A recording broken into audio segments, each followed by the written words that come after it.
Now, another thing that people often say is that for guessing, two identical theories, here, suppose you have two theories, A and B, which look completely different psychologically, have different ideas in them and so on, but that all the consequences that are computed, are exactly the same.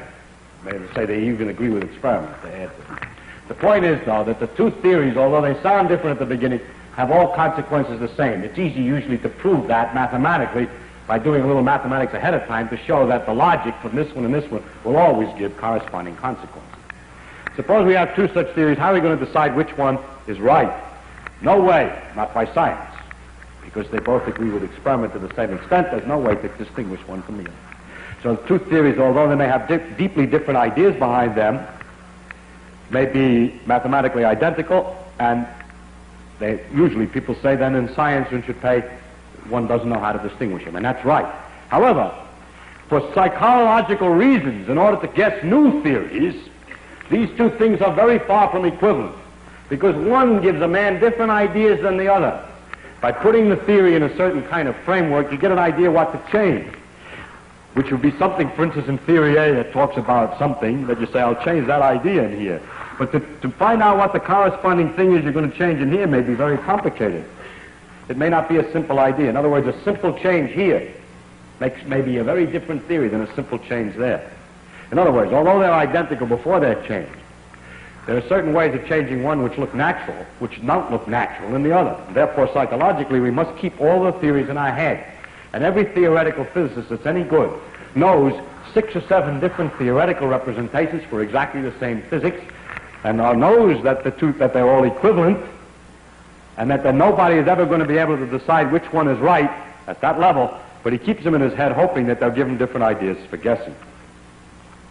Incidentally, that reminds me of another thing, and that is that the philosophy or the ideas around the theory, a lot of ideas, you say, I believe there is a space-time or something like that in order to discuss your analysis, that these ideas change enormously when there are very tiny changes in the theory. In other words, for instance, Newton's ideas about space and time agreed with experiment very well. But in order to get the correct motion of the orbit of Mercury, which was a tiny, tiny difference, the difference in the character of the theory with which you started was enormous. Reason is, these are so simple and so perfect. They produce definite results. In order to get something to produce a little different result, it has to be completely different. You can't make imperfections on a perfect thing. You have to have another perfect thing. So the philosophical ideas between Newton's theory of gravitation and Einstein's theory of gravitation are enormous. The differences, rather, are enormous. What are these philosophies? These philosophies are really tricky ways to compute consequences quickly. A philosophy, which is sometimes called an understanding of the law, is simply a way that a person holds the laws in his mind so as to guess quickly at consequences. Some people have said, and it's true, for instance, in the case of Maxwell's equations and other equations, never mind the philosophy, never mind anything of this kind, just guess the equations. The problem is only to compute their answers so that they agree with experiment, and is not necessary to have a philosophy or argue or words about the equation. That's true in a sense, yes and no. It's good in the sense you may be, if you only guess the equation, you're not prejudicing yourself and you'll guess better. On the other hand, maybe the philosophy helps you to guess. It's very hard to say. For those people who insist, however, that the only thing that's important is that the theory agrees with experiment, I would like to make an imaginary discussion between a Mayan astronomer and his student. The Mayans were able to calculate with great precision the predictions, for example, for eclipses and the position of the moon in the sky, the position of Venus, and so on. However, it was all done by arithmetic. You count a certain numbers, you subtract some numbers, and so on. There was no discussion of what the moon was.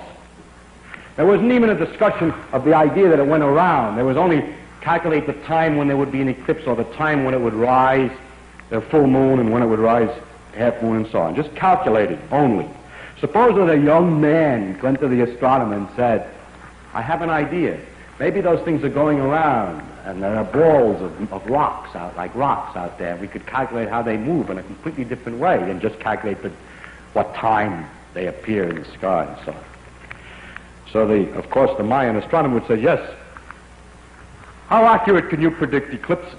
He said, I haven't developed the thing very far. He says, but we can calculate eclipses more accurately than you can with your model, and so you must not pay any attention to this because the mathematical scheme is better.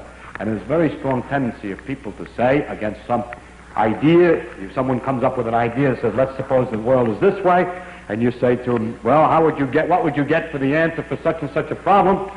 And he says, I haven't developed it far enough. And you say, well, we have already developed it much further, and we can get the answers very accurately. So it is a problem as to whether or not to worry about philosophies behind ideas.